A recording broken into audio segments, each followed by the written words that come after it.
When J. Edgar Hoover told the story of his life, he began with a childhood parable. Even as a little boy, he sought out lessons and morals. 1. Eat slowly. 2. Eat regularly. 3. Do not eat between meals, he wrote in a childhood newspaper, composed at age 11. As an adult, he tended to describe his early years as a series of edifying adventures, each building upon the last to make him a decent, God-fearing man. He particularly liked the story of his first job, delivering groceries at Washington's Eastern Market, when he discovered that running faster and working harder than all the other boys meant bigger tips. Hoover did work hard as a boy, earning near-perfect grades and a spotless record as a Sunday school teacher. All the same, his childhood, even more than most, was messy and uncertain, shaped by family tragedies that began well before his birth. In 1880, 15 years before Hoover was born, his maternal grandfather drowned himself in the Anacostia River, leaving behind a note despairing of the hypocritical and false-swearing people who had driven him to the act.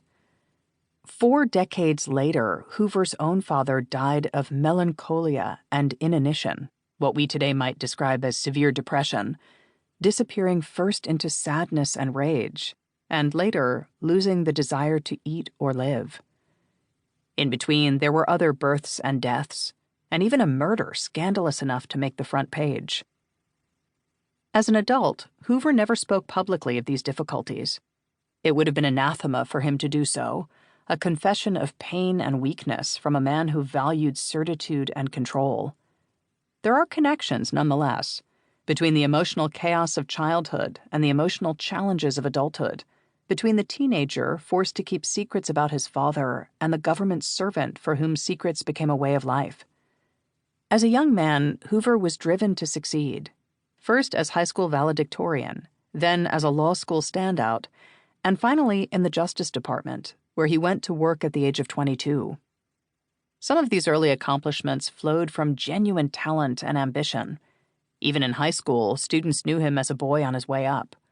But fear and necessity drove him during those years as well, a pressure to earn money and to do all that his father and his grandfathers before that had failed to do. By the time he reached his late 20s, he had acquired the 2 essential elements of his professional outlook. First, a passionate commitment to the idea of nonpartisan, expert-driven career government service.